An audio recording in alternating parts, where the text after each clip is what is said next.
Live. How you doing, big dog? How we feeling? Good, good. Just got done with practice for the day, so Mhm. just got home, relaxing, getting ready for Yeah, this game. yeah. Who we got? We got the Rams next, right? Got the Rams, yes sir, How we feel about it? ready to go. I think they have a good group, but just excited. We're back playing it within the division. Let's talk about you, man. How we feeling going into this week? Good, good. Just continuing to hammer down the techniques, and I feel like we have a good plan. What's the one thing you feel like this season in particular, from year one to year two, that you're really focusing on and improving on? Oh yeah, the Dodgers. I would say really just consistency, Mhm. consistency overall. I think that can be applied to any aspect of your game. We're talking hands, talking footwork, talking body posture. I think it's Yeah, overall consistency. yeah. So like, let's actually go back to your rookie season. A lot of people, a lot of fans, a lot of people who are, trying to understand what it takes to be a high performer. That rookie season, what do you think was the most glaring thing where you're like, damn, like this is real now. Like I need to get my stuff together. I would say, I really wouldn't say like I necessarily had that moment of like shock or anything with the NFL. I think it was just more so like, again, how fast you have to wipe your memory and start to focus on the next week. So, Bills this past week, win, you have to, it does not matter anymore. Yeah, yeah, Lose, watch tape. After you watch tape, it does not matter anymore because now you got the Rams. You beat yeah, the Rams. It does not matter who do you have week 3. So I think it's like first in college, like, you're playing, you start the season off, you might start off with a big game. Start off with a big game. Your next 2 games are some max schools. You start off with some max schools, then you're playing a big game. So I think it's all just like certain games matter more versus here, like you have to wipe it whether it's a win or lose. yeah. When you and I actually went to dinner, we talked about the concept of compartmentalizing. And I feel like that's a huge part of what you guys have to do, like you said. Like you really, it is the epitome of taking the next play mentality. And it was crazy how you explained to me how you literally have to, you have to take it each play, each practice, each day, each week at a time. And I remember saying, like, how does it feel being in the 18-week season? And I remember you saying at dinner, you were just like, bro, at some point, I don't even know what week it is. I just know that I have to be at practice. I got to win this rep. I got to do this. How did you strengthen that mental aspect of yourself? Yeah, I think it started in college, just having to, where Coach Day instilled the mentality of just win the moment. So truly deciding to live in the moment, I think most people don't truly do. To where at Ohio State, for example, we would have like a 24 period practice, which was felt like a lot, and people would want to find out like the day before, so that way you're thinking like the whole day before you're thinking like, man, tomorrow we got a 24 period practice. Tomorrow we got, so now you're setting your whole mood for the Yeah, day before. And so it would get to the point that you're starting to look at the script. Okay, I got this play and this play. And now you're deciding your whole mood that night based on what you know you have tomorrow. Versus I had the mentality where I'm like, I'm just going to show up to practice and I'm just going to show up. I'm going to play. And that's just how I'm going to do it. I'm not going to have a mentality where it's only 12 periods and I show up happier. Or I show yeah, up, it's a 24 period practice and it's all the stuff you just didn't want to do in practice necessarily. And then now you're coming in with a whole different perspective to practice. Because I think your mindset's just everything versus like, I want to win each period. I want to win each period. I want to win each drive. I want to win each rep. And then it goes in before that. I want to win this lift before mhm, practice. I want to mhm, win in this meeting. I don't want to fall asleep in this meeting to make sure I maximize my energy for practice. I want to win this meeting too. Because if I start by trying to win the meeting, it's going to make it easier to win that lift. It's going to make it even easier to win that practice. I've already put some wins in while everybody else is just trying to make it through. So I yeah. think it's truly a step by step thing. Do you see a lot of that mentality? Well, actually, let me take that back. Do you see that mentality of I'm just going to coast, I'm just going to get through practice, I'm going to get through this and just do the bare minimum? Do you see that in the league? Not really, Yeah. because again, they see that in the league, and you're probably not going to be there. You not in there then. So I don't think people even want to chance that. Yeah, but you don't see a lot of that. And I feel like our team has good culture, a lot of good guys, to where I feel like that would get called out immediately. I feel like that would get called out, but on top of that, probably would need to be called out because I think the front office is trying to look for players where that's not even something that's on our minds. Yeah. The effort's going to be there. The strain is going to be there. Now just be where you're supposed to. So but yeah, I mean, there may be some other guys on the teams, but I don't probably not lasting long. Yeah. And talking about culture really quick, I'm a Philadelphia Eagles fan. Go Birds. We looked good the other day, but something that I've noticed, man, when JG went to the Cardinals, there were a lot of Eagles fans ripping him. And personally, like, I didn't like his defensive scheme when we were running in Philly, but I'm seeing a culture shift, within your team just from being an outside perspective. Our Philly media tore JG up, but what do you like about JG? What about the culture in Arizona has really made you be like, all right, I bought in. Yep, I can still Oh, hear. okay, yeah. Um, I think just personally, just like the excitement that he brings, and I think just the juice that he has, because again, he's a motivator. Yeah, He's a motivator. He cares, and again, he comes from a culture of success, of winning the NFC, from yep, from from winning. That's the norm from where he's came from. And there's a culture from where he came from. And I feel like, and that's the standard that we want to have for ourselves. That's standard for the guys he's decided to bring in and draft. So, but again, I think just having around a team, he's one of the best coaches in general that I've been around as a coach, but honestly, just as a guy too. You know what I mean? He's a guy hmm that when you're taking the field and you like look at him in the eye, he means business. yeah.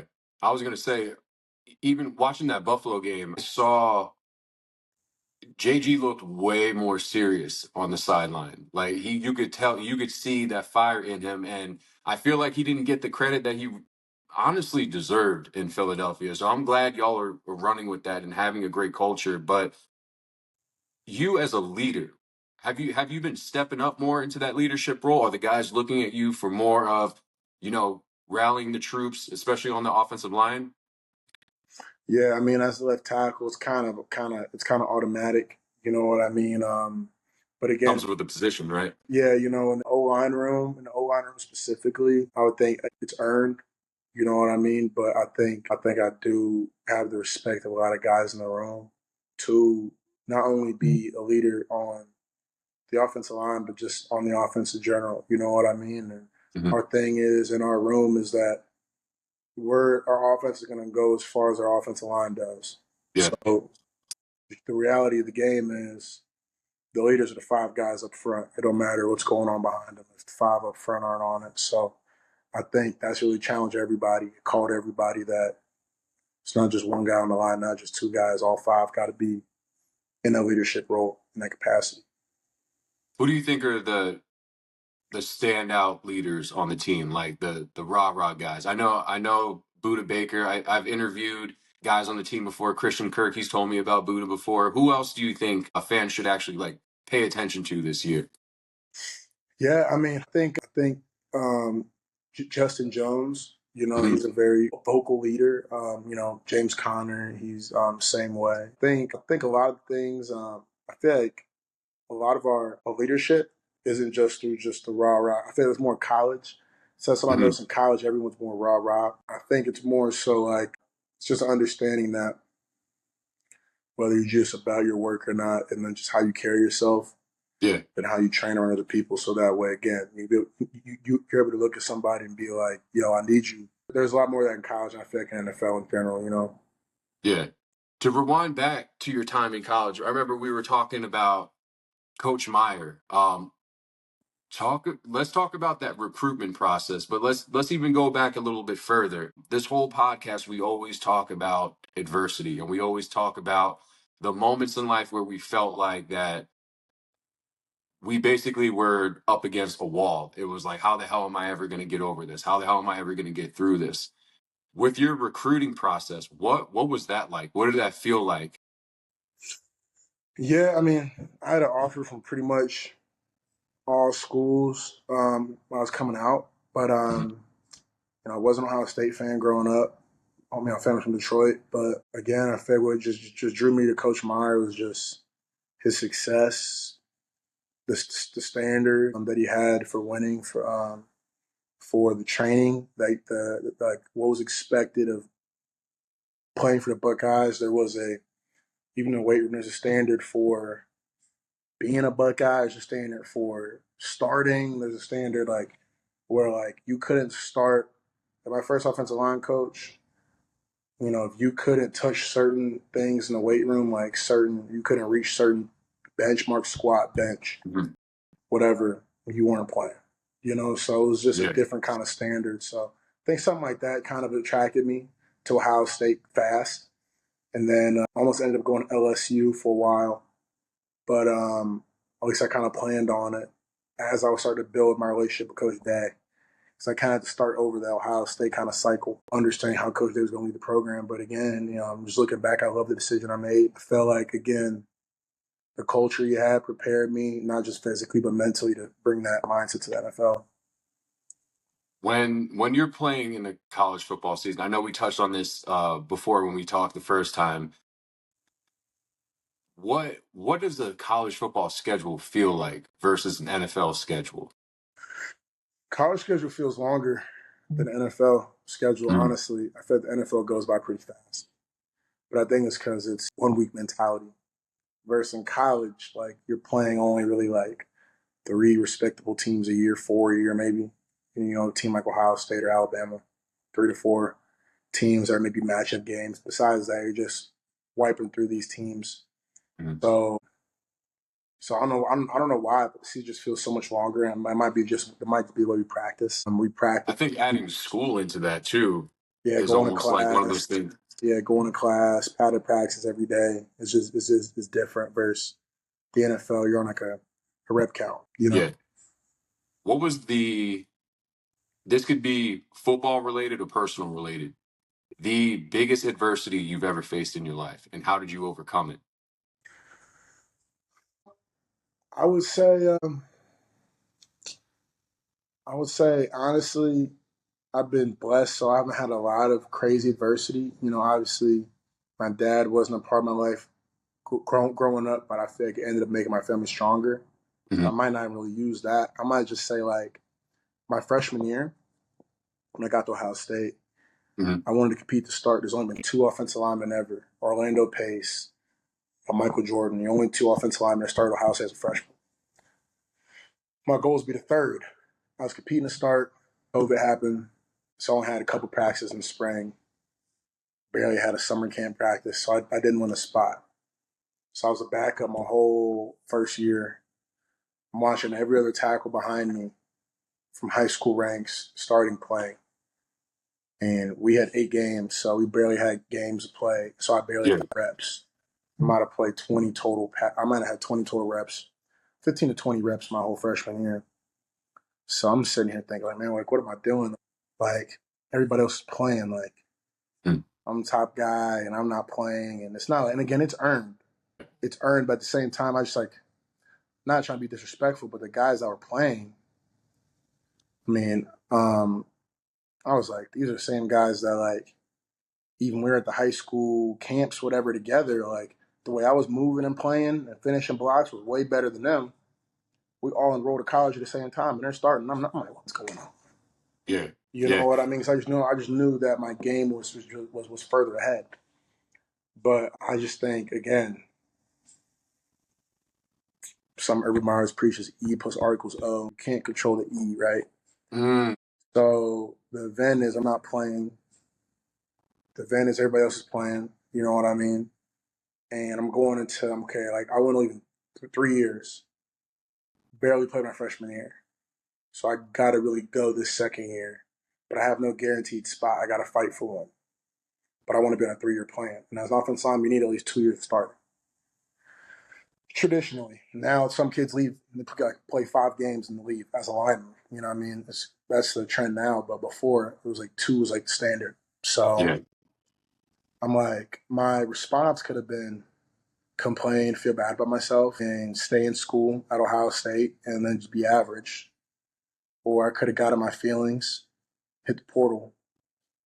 Or I was like, you know what? Like, it just made me just want it more. Like, it made me, I like, there would be times where, like, I would be sitting outside after practice, just sitting outside in the parking lot after practice, just by myself, just thinking, like, everything my mom gave up for me to be here. Like I had to play, like I Hmm. had to, and I wasn't going to leave. And leaving Ohio State wasn't an option. Like I wasn't thinking about that. I was like, I want to stay here. Yeah. I want to get a tree. I want to do this, and that Ohio State. But I was like, but I want to do all that, and I want to leave in 3 years. You know what I mean? So yeah, I would say that's probably the hardest thing for me. But again, I feel like it causes you to get up to go to work and to get up and then train at a higher level than you think is necessary. You know. What did your so part of what I do for my coaching, I always say the spiritual capacity is always the most important. And so when I break it down for people, I'm like, spiritual, like when we talk about the spiritual capacity, it's not about religion and all that stuff. It's what you believe in and the coding that you put in yourself, and that mentality that you have to put yourself into to obtain these things that you want in life. What were some of the things that you had to like tell yourself, or what inspiration did you have to look for? Like I know guys look at Kobe Bryant or Michael Jordan and adopt those type of mentalities, like the Mamba mentality into everything they do. Was there anybody specifically that you tried to emulate, or a system or code that you had to develop for yourself?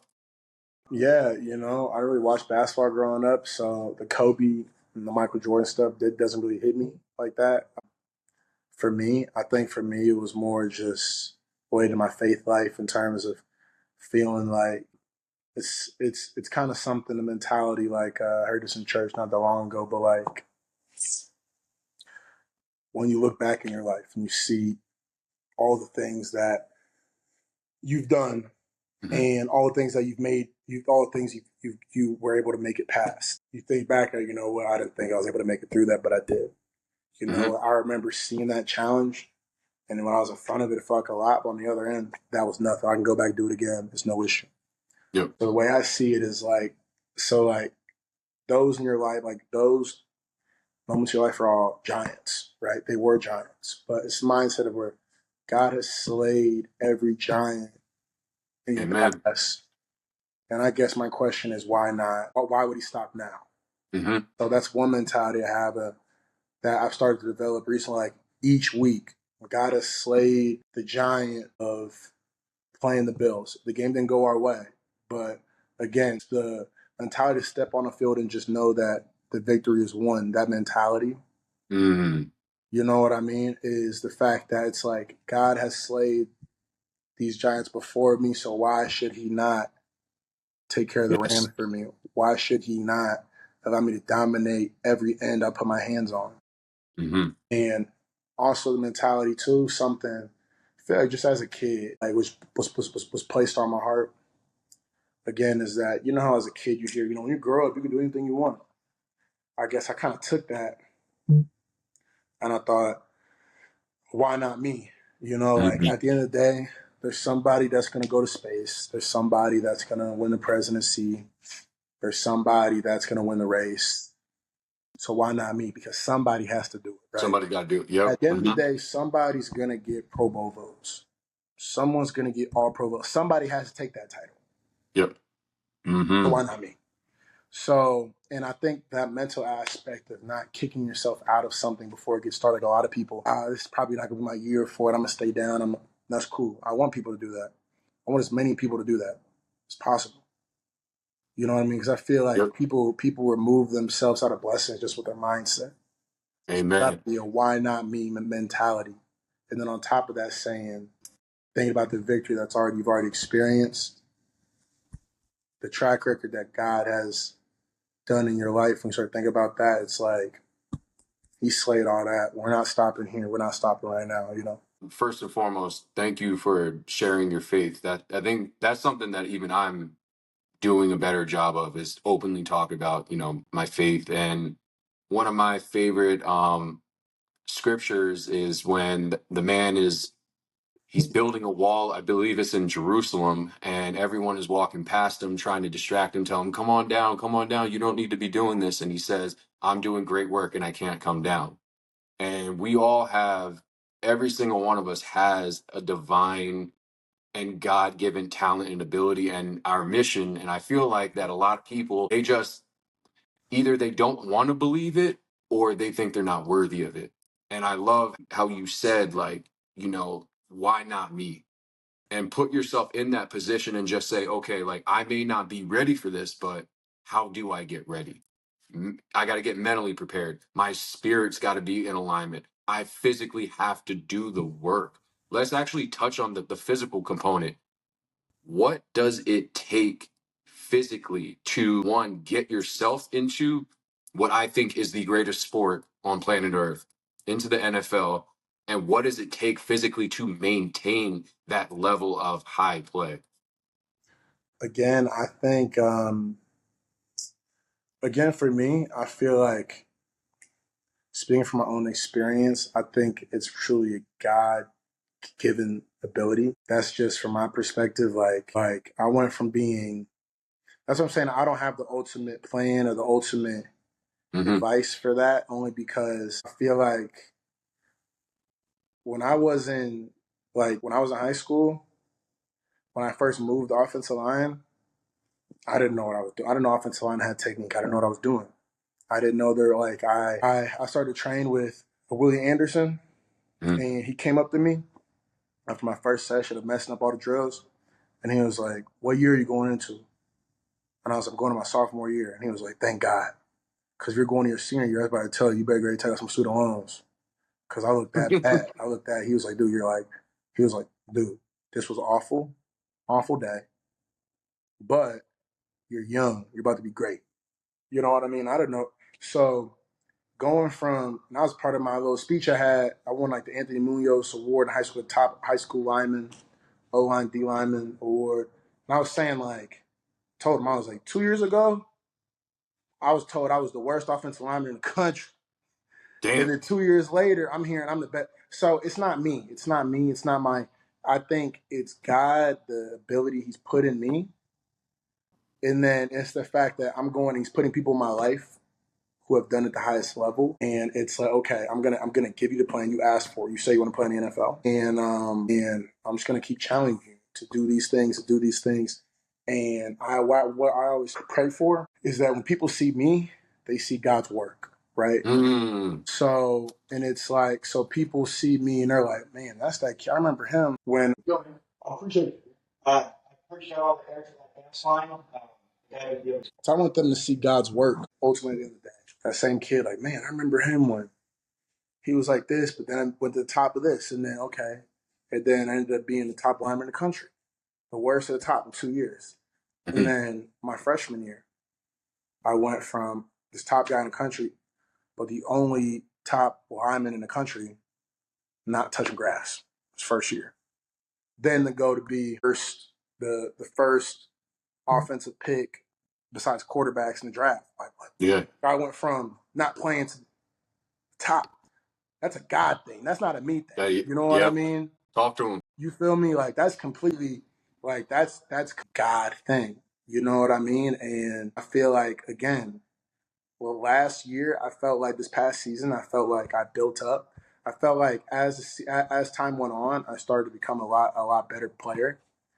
But again, I feel like I'm ready for that jump this year too, to step into that mode where when people is that I feel like how God wanted to use me for our platform is that people saw and people were like they had mad question marks, but they make that jump and it's like whoa, hold up, Yeah, yeah, yeah, whoa. yeah, yeah, yeah, Listen yeah. to conversations, guys, in the conversation with the top players, and it's like people are always confused. How did you do it? What was I just showed up God. every day? I showed up every day, prayed about how I want to do it. Oh my God, I want to use the NFL platform to glorify Him, and God Mm-hmm. gets the glory when that transition Amen. is made. You know what I mean? Love that. I when love that that. when that transition, you're not inspired by the guy that he's a billionaire kid and then he makes another $1 billion. Cool. You know what I mean? It's the Yep. guy that didn't have that, and then people saw that and then he makes some sort of, you know what I mean? So I feel like I want to be on that track where I just want God to be able to use me to glorify him. You know what I mean? Like, and it's Yeah, I crazy. know. The I feel further that. and further I go back in my football career, the funnier it gets. Like, I was talking to my uncle. Um, he played in the NBA for 11 years. His name is Corey Blunt, right? Yep. Played in the NBA for 11 years. He told me when he took me some of my first the practice I had because I was 5 years old on the 8-year old team. He said I was getting smacked around so much that my dad wanted to take me out of football. He was like, dude, you just kept getting obliterated. And he was like, you just kept It getting back worked, up. bro. Like, you know what I mean? So, like, usually you think you probably hear a story like this guy's been good all the way through. He's just been that guy Yeah, all the way yeah. through. And You were personally, like, I I felt like wasn't I that was guy. that. I felt like I was that guy all the way through. Yeah, Personally, but on film, my memory serves me being that guy all the way through. yeah, But then as I'm growing up and hearing stories, he was like, nah, bro. There were some moments where it was like, whoa. You know what I mean? yeah. So I think, but again, anybody who's been around me, anybody who's seen the transition, they can only see it and be like, that is God's work because man doesn't work that fast. The No, transition of man does not work that fast. The mindset and the determination of a man when you're faced with adversity, be able to jump to be in a conversation with the best, man doesn't have the patience for that when they're not. no. Because Yeah, sometimes what man does on their own, they can't see the improvement. But again, my mindset's always been on this is a God thing. So to myself, I've always seen the improvement. When other people were like, "Man, you were getting smacked," I didn't feel that. I felt like I was yeah, on my way. yep. You know what I I mean? feel Just like that's. because I knew my purpose. I feel And I like knew my that's the purpose was to difference serve. between someone who is just humble in what they're able to do physically and in this lifetime and in this world and understanding truly that we are having an experience. And sometimes it's funny that you say that. Like for me, when I was a kid growing up, I actually had asthma so bad that I couldn't run in my living room. And when I was a kid, I actually had an asthma attack so bad that I actually was in a coma for a week. And they were like, look, if he wants to play sports, he's done. He's not going to be able to. Every single doctor I saw, they were like, he'll never play sports. He'll never play sports. I ended up having a tryout with the New York Giants, played 4 years of arena football. And to me, I was like, damn, like I didn't make it. But on the flip side of that, like my Mm-hmm. friends, family, and doctors are like, Ian, like what you did, literally, you're defying what it means to be human a little bit because you went from literally not being able to run to sprinting downfield. Like that Right. is a God thing. That And I is. just feel like, it's funny that you say like when you were a young kid, you knew what you were going to be. And it was crazy too. Like I knew what I was going to be. It was my body wasn't catching up to what I wanted it to do. And so sometimes you might be spiritually mature, but physically your body just needs to get into that, it just needs to grow and catch up. Mm-hmm. And I feel like that, they're even seeing this with neuroscience and stuff. Like the power of belief is real. If you believe that you're a winner, you are everything you're going to do is about winning. If you believe that you're a loser and God wants to punish you, that's what's going to happen. Right. But I feel like that people forget. Shout out to Pastor Travis, by the way, from Impact Church for talking about this. He really has been doing a good job teaching us about the fruit of our labors. And I don't think the average person really understands that if you walk down the path of negativity, eating the wrong way. And young guys listening to this, I think this is important for you. If you're not taking care of your body and doing all these little things, you're just ultimately leading yourself down what God said, like to death, the road to destruction. You're not going to head down the right road. But if you are keeping your mind sharp, you are eating, you are lifting, you are compartmentalizing things and saying, I'm just focusing on what I can control right now and giving that effort, good things they're gonna happen eventually. Right. To transition, more actually, let's go more down the spiritual road. When did your faith really start picking up? Like what in your childhood or more in your adulthood? I mean, I feel like the church has been the biggest thing in my life since I was a kid. Just how I came up. But I Oh feel shoot. like Hold on 1 second, 1 second. Sorry, I was trying to get some That's fine. I was like, you locked me out. So sorry to interrupt. No, you're all good, babe. I'm gonna lock my own wife out of the house by accident. I get it. No, but yeah, no. Going back to our question, when did your faith really start kicking in, and when you were like, God is real? Yeah,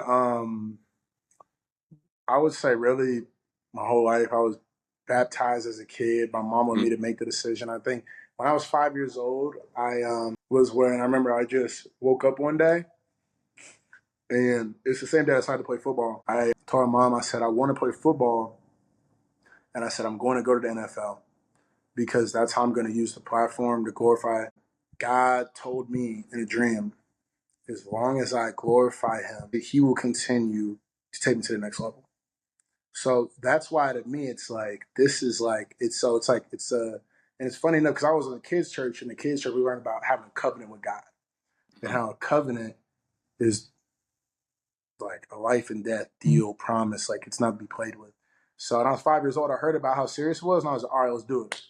So then I was like, let's do it. So then I he was knew at like, 5. He said, "Bet." yeah. So I was like, it's my covenant with God that I pray about every day is that I want to fulfill the covenant because I know it's that serious. So I always say to myself that again, God will continue to elevate my game as I continue to use the platform to glorify Him. So something I pray about as much as I pray about how my hands are going to be, how my feet are going to be firing, where my eyes are going to be at, how I'm going to play long, where my punch is going to be at. I also pray that when I have opportunities to speak on what God has done for me, I will because I feel like, I pray about God to give me more opportunities to do that Mm, because I feel like again, it's a covenant, it's a promise, it's a binding contract almost where it's like again, I'm not doing my part, then I feel mm. it can translate to the game. Yep. Like to me, my like if I go a whole week, if I go my game week and don't have my massage that week, I'll be fine. Mm. If I go my whole week and I don't, Like God's got it. and I'll be fine. But Yeah. if I don't have my prayer routine in the locker room, the night before bed, the morning of the game, whatever, I don't know. I just don't know where my mind would be. I would never try it. Yeah. I would never try it. You know what I mean? Like I would be willing to try doing anything else. Hey, do this. Sure, I would never try that. You know what I mean? Yeah. It's where my whole mindset comes from. It's where the whole energy I have. I heard somewhere you can only be angry, like a natural angry for like 15 seconds. After that, you're forcing it. So I feel like Mm. the anger and the focus I have on the field, it's spiritual because there's no time limit on that. It's you know what I mean? Yeah. Wait. Let's go down that rabbit hole because I think you're about to open something that I think a lot of people need to hear. I actually now more than ever in our history as a country, I feel like there is a spiritual, I'm just going to say spiritual battle going on right now. And they say in the Bible, we do not flesh with wrestle and blood. We wrestle with what principalities, and I should probably remember this better. But I really think about that concept about how it's not me versus man. It's not me versus any other person. God has already won. Jesus has already won the battle for us. Mm-hmm. But what I'm doing is essentially I'm testing my spirit man to man against this person. When you are on the field spiritually and mentally, like what's going through your head from the moment that you get the play, you line up. What give us that process? Oh, I just think about how I want my hands. That's all I think about. Once I'm in the huddle, yeah, it's different because again, what I pray for is that I just play instinctual, Hmm. that I play natural. You know what I mean? I pray about how I want my hands, my eyes, my feet, all that. It's been going on past 48 hours before kickoff. It's been a process. It's in between each drive and I come to the sideline. Hmm. It's continual. It's today, after this. It's before that. You know what I mean? It's part of my daily routine. Hmm. So that when I get on the field, there's no thinking. Like it's almost like I can't think about anything. Like I don't know if I have Yeah. besides how exactly my hands are going to be when I set. Yeah. That's the only thing on my mind. So Yeah. I don't think people even realize how locked in you have to be on that field. Like even from college football to arena football, my parents and friends would always ask me like, "Oh, did you hear me?" No, I don't hear anything. Like there's a level of focus that you reach into that it's you can't define it unless you've felt it and experienced it yourself. Mm-hmm. But to move on, man, like when you are out there and there's those big dogs out there, the sharks, the hunters, the guys who are top of their game playing defensive line, who are in your opinion, top five guys that you've gone against where you're like, I have to lock Honestly, I can't really like name anybody only because that's the thing with the NFL is that you have to respect everybody. everybody? Ah, I like that answer. You Okay. have to respect everybody. I don't care if you're a rookie. I don't care if you're a guy that's been at home for 2 years and you just got activated. Anybody that a team is saying, I'm going to take the field with you, I'm going to respect you. You know what I mean? Mm. I feel like because that's how plays get. Because again, sometimes the guys that aren't automatically going to respect are the biggest threats, Mm, and it's the biggest threat to yourself to have the capacity to chill out. yeah. You know what I Ah, I mean? like that. Because you can't be a guy of your caliber letting it slip that, And a guy who free agent just got signed by the team and he beats you on a rep, bro. You can't you let know people what I know that. mean? So it's like last year. Last year I'm going against 49ers, so it's me and Nick all day, and then every now and Hmm. then Randy will come in, and then Drake will come in, and then one day there was a rookie that came in who I played him against in the bowl game that same year versus Georgia. Beal. I didn't know he was in the 49ers. I didn't Yeah, know. yeah, yeah. I didn't know he was in the 49ers, but he came in like on the fourth quarter and he had the premier pass. It was his first game being active. And I'm like, I've been going against these starters all day. And I'm going against a dude with a premier patch, like week 15. My body almost went like, then Hump, my left tackle was like, man, who's that over you? I was like, dog, Yeah, I don't know. We started laughing. But I was like, Hump, I got to lock in. yeah, yeah. Like, because I'm like, this dude's juice. Like, this is juice. 15 weeks in, he's just touching grass Yeah, yeah, yeah. in the fourth quarter. You know what I mean? So you know His body's probably he cold gonna right come now, but he's flying. probably on one, right? So and I'm not about to let him come in and think he about to have a day. So I was like, I gotta treat him how he's supposed to, you know what I mean? In all respect, and again, and that mentality of treating him how he's supposed to be treated is a respect for him. Because if I didn't have a Mm, respect for him, I'll just be lackadaisical. No. If anything, I had to tighten down even more because I'm like, yeah, nope, nope, nope, nope. Because again, you're playing against top guys in the league. It's kind of automatic. Like you wouldn't, and that's just part of your prep. Like, and I feel like, so I never change how being more locked in or less, depending on who I'm going against, because like it's almost like I need to be more locked in when they're not yeah. that star guy. or at least, No, or at no. least when they are that star guy, there's no. You kind of you're just playing, but when they're not, you got to tell yourself, "Hey, lock in."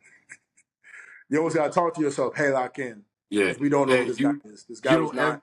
This guy was not on the depth chart, so let's lock in because we're not going to let this guy have any type of day. Yeah, you don't ever want to be in practice. Oh no, you don't ever want to be in a film session and you got that laser dot over you and everybody's silent and the coach rewinds it back, play, rewinds it back, play. You're like, Yeah, for people who don't know what that feels like, that is you, you've probably felt embarrassment before, but sitting in front of 50, 60 dudes with that laser over you and you messed up, that is not I hate that feeling. Let's move on to more football stuff, but like people who you've either emulated or have become role models for you or people you've modeled your game after. Is there any is there a left tackle in the league right now or in the past that you've modeled your game after? I would say one. I've learned a lot of things from two tackles, especially a Willie Anderson and a Whitworth. Yep. I've worked with both directly, and I feel like they've been huge, huge components in my game. I feel like I've taken things in the run game from Panay. I've Hmm. taken things in pass protection from Andrew Thomas from And Andrew's on what team now? Giants. Giants. Okay. Taken things from Lane Johnson, his game. I've taken things from Laramie Tunsil. There's obviously a lot of things in the run game that I love from Trent. Um, Really, just go down the list. Like honestly, like I've taken some things from what's his name? So it slipped my mind. What team? Garrett Bowles, the left tackle with Oh yeah, yeah, yeah. That's Broncos. a big boy, man. So you know what I mean, and also shout out to Paul Alexander. You know what I mean. He helped me a lot too. But again, with being able to even be able to study not just rushers, but study other offensive linemen to know what things I can take. But ultimately, at the end of the day, I'm my own player, and I feel like,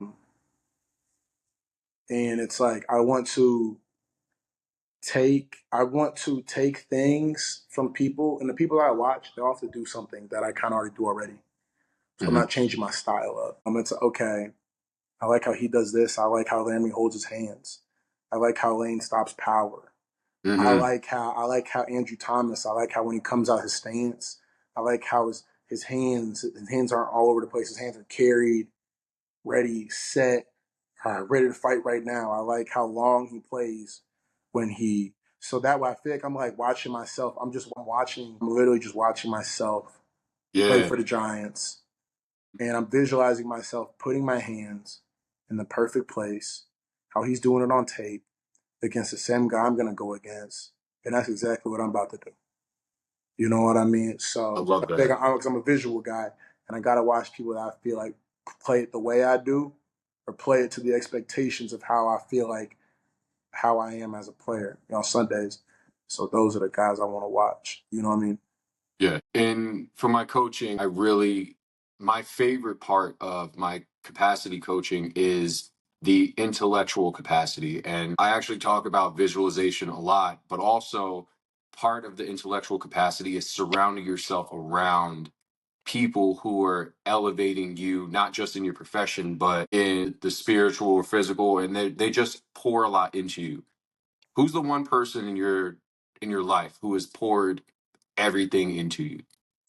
I'll say my mom. I'll say my mom for sure. She sacrificed a lot to get me to this point. Not just in terms of just money, but in just time too and energy, which I think is valuable. I would think she's gave up everything to get me to this point because she felt like that was a part of her calling too. You know what I mean? Yeah.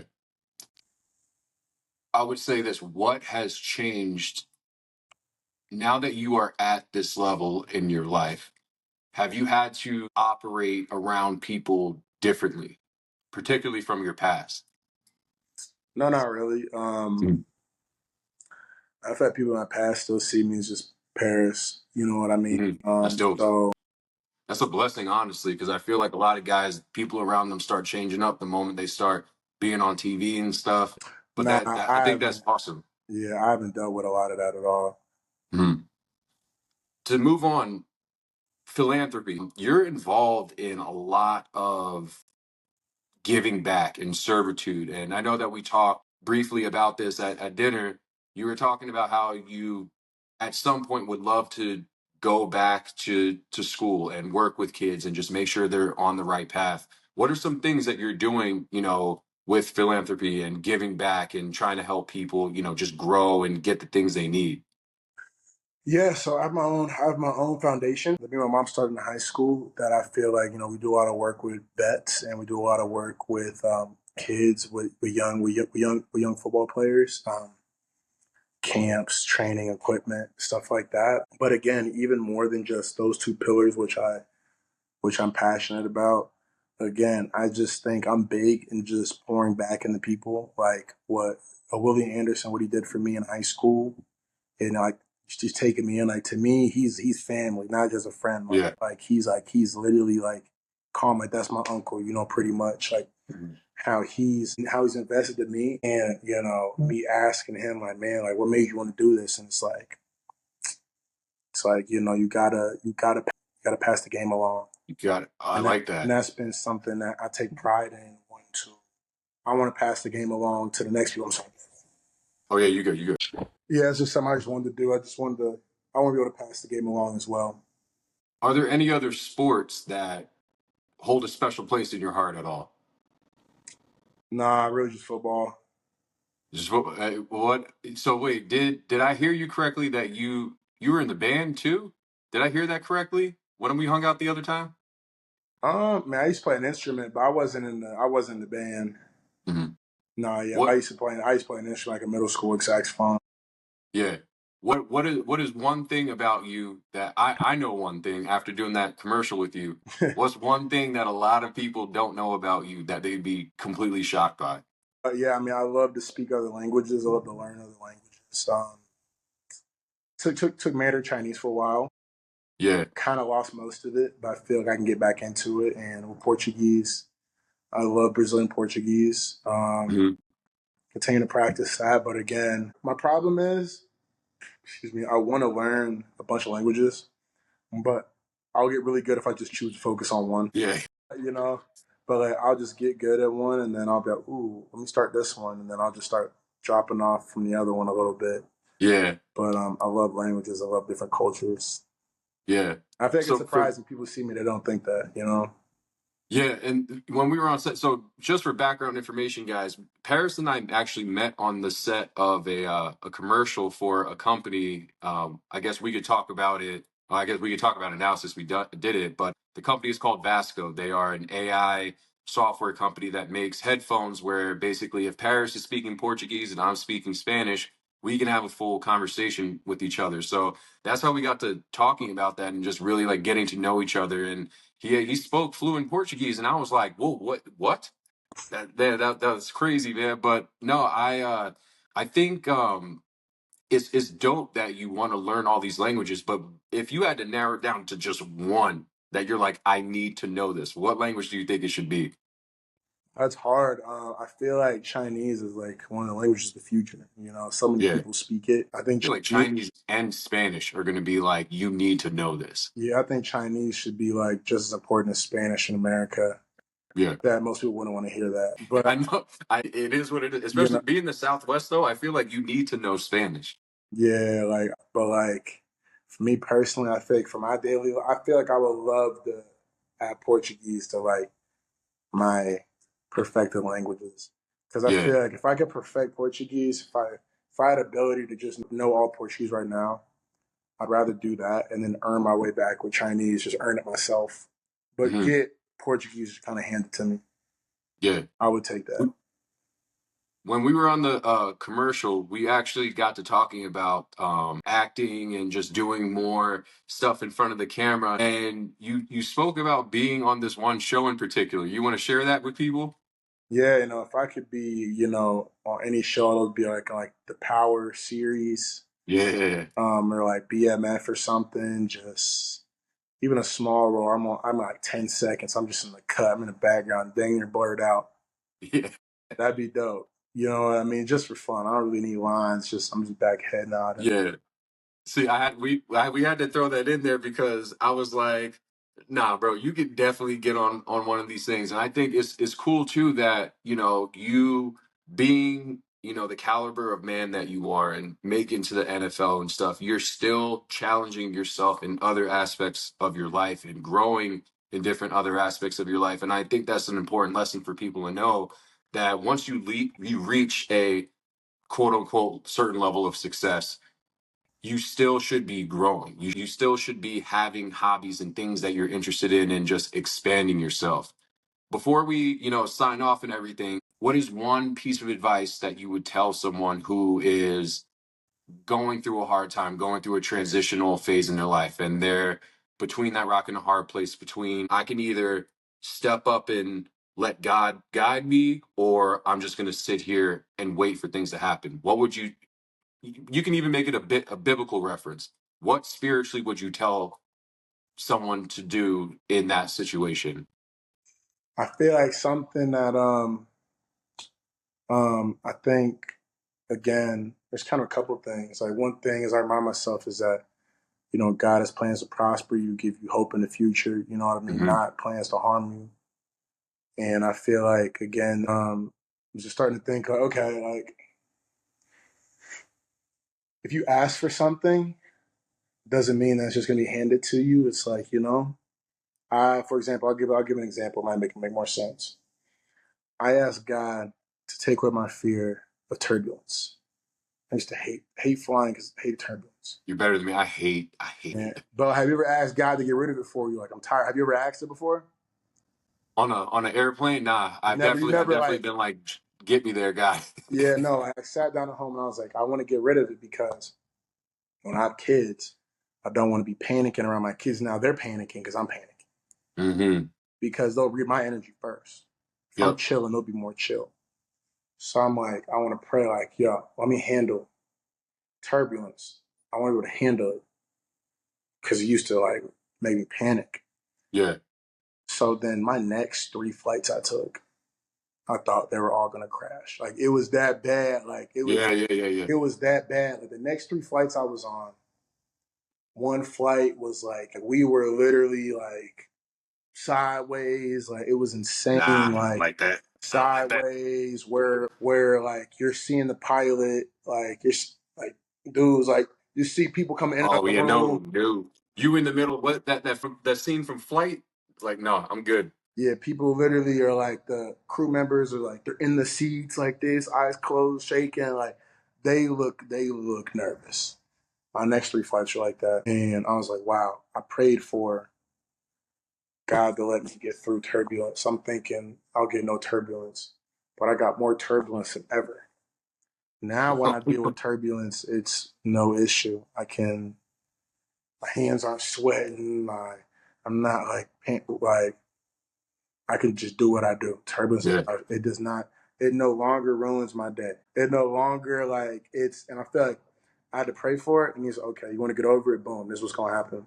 So you ask God, like, yo, God, like, I want to have this job and like, yo, God, like, I want to get into the music industry, but it's not going to pay early until you sign a deal, for example.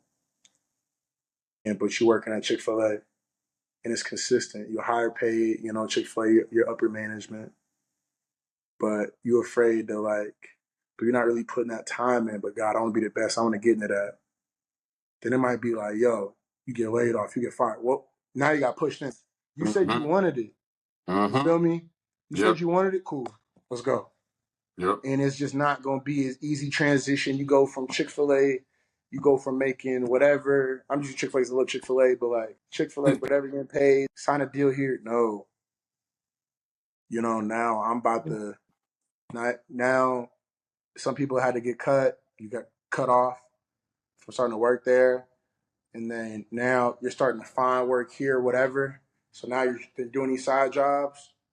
You do a side job, you meet somebody else in the music industry, and then it's like things are just planned out, right? Yep. We just Yep. don't have the foresight that we wish we had. Mm-hmm. We can only look backwards too. If you really think about it, we only have the ability to look at the past. I would say, to go kind of deep here, you have the ability to create your future. You can see into it, but you got to make it happen.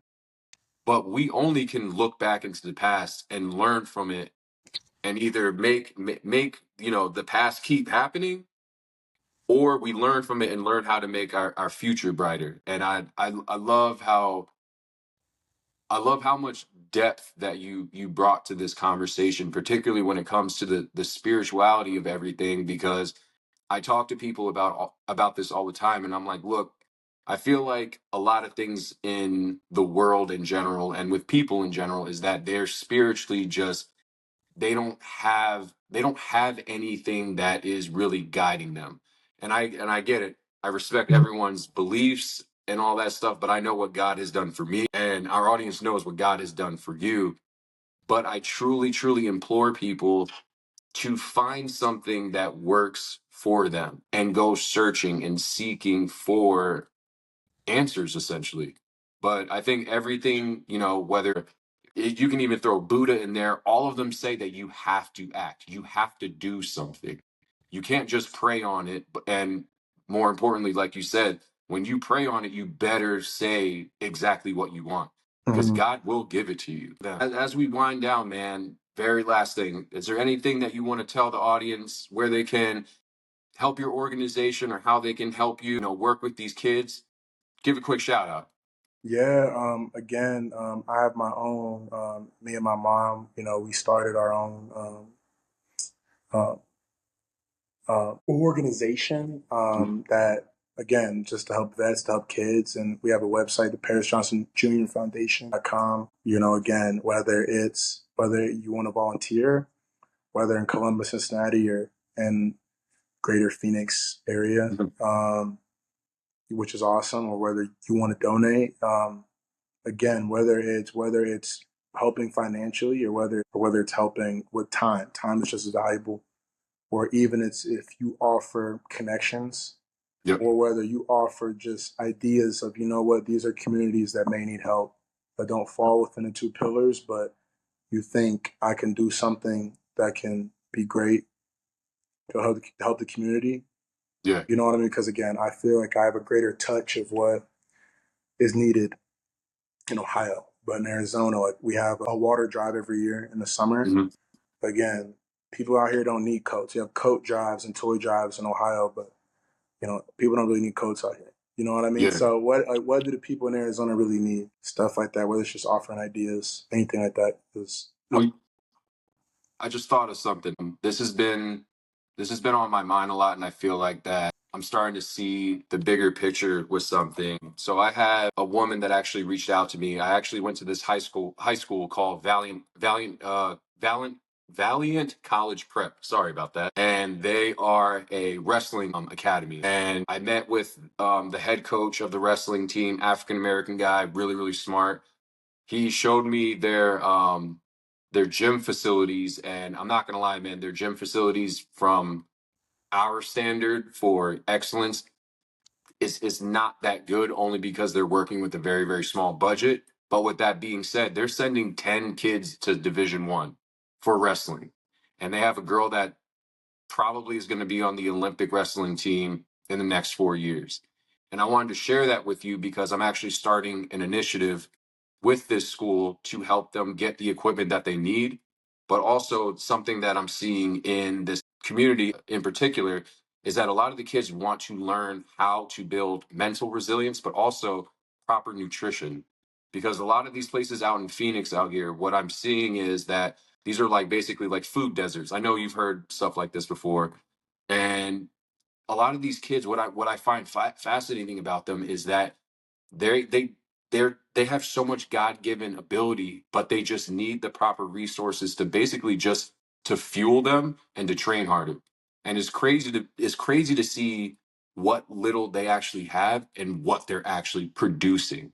And I wanted to share that with you and see if there was a way that you and I could potentially help this school, because I mean, I'll even take you on the tour there, man. Like what this coach is doing with that school, with that college prep is fascinating, man. And I just wanted to forward that information to you because I know these kids would love to work with someone like you and would love to get in front of, your story and just understand what it actually takes to not only get into a Division 1 school, but how to overcome the adversity, how to take care of themselves, and how to, God willing, make it to the pros and use God as the foundation for everything that they do. No, I just wanted to share that nugget of wisdom with you. And you and I, after the podcast, we can talk about this more. But dude, I really, really appreciate you hopping on the podcast Of and taking the course. time out of your day, man.